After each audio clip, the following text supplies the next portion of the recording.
Olá, estudantes da terceira série do ensino médio.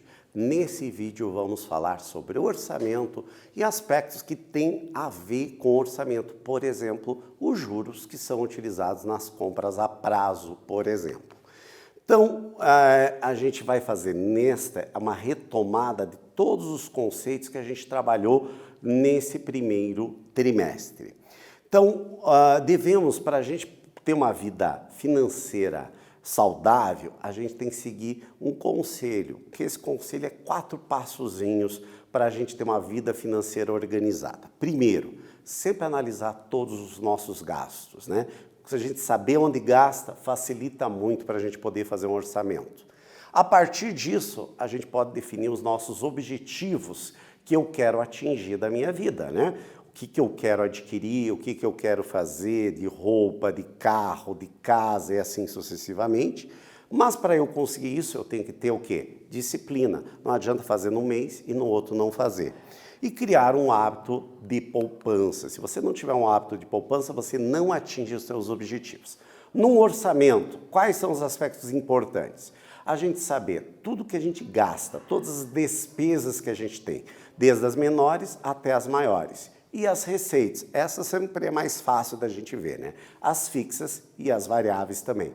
E a diferença entre as duas vai ser exatamente o nosso saldo, que o ideal é que esse saldo sempre seja positivo. Aqui a gente tem um exemplo, né, de uma tabela onde a gente tem uma soma das receitas, a soma das despesas e o saldo aqui. Aqui seria de um orçamento individual, que a gente também tem um orçamento familiar que a gente já conversou.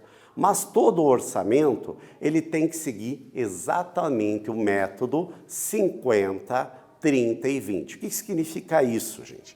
50% de todas as receitas, por exemplo, individual ou familiar, serão utilizados por gastos essenciais. Por exemplo, transporte, comida, habitação, são gastos essenciais.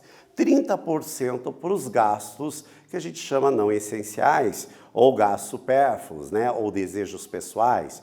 Por exemplo, manicure, cabeleireiro, ir jantar fora e assim sucessivamente, que esses a gente poderia cortar, né?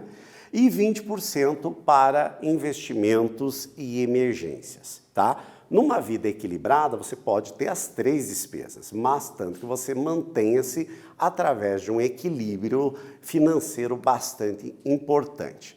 Aqui nós temos uma frase que eu gostei muito do Benjamin Franklin, ele diz o seguinte, ó, cuidado com as pequenas despesas. Um pequeno vazamento afundará um grande navio. Aquele cafezinho, aquele refrigerante, aquele docinho que você compra todos os dias, somado, ele pode dar uma grande diferença no seu orçamento.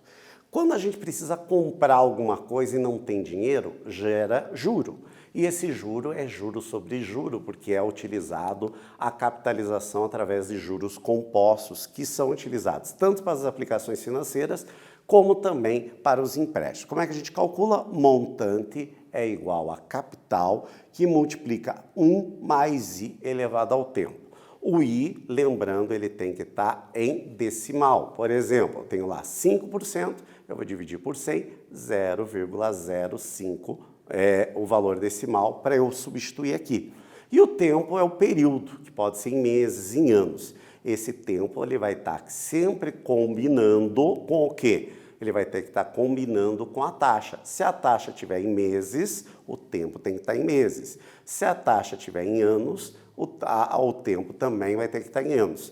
Essa fórmula vai ser utilizada tanto para aquelas despesas, aqueles juros que eu vou pagar quando eu empresto alguma coisa, quanto aqueles juros que eu também vou receber através das minhas aplicações financeiras. Tranquilo, gente? E é muito importante para nós conhecermos muito bem essa questão dos juros. Nesse vídeo, nós falamos exatamente sobre o orçamento e os impactos do juro, que são nas aplicações financeiras e também nos crediários que a gente utiliza. Espero que vocês tenham gostado e até breve, pessoal.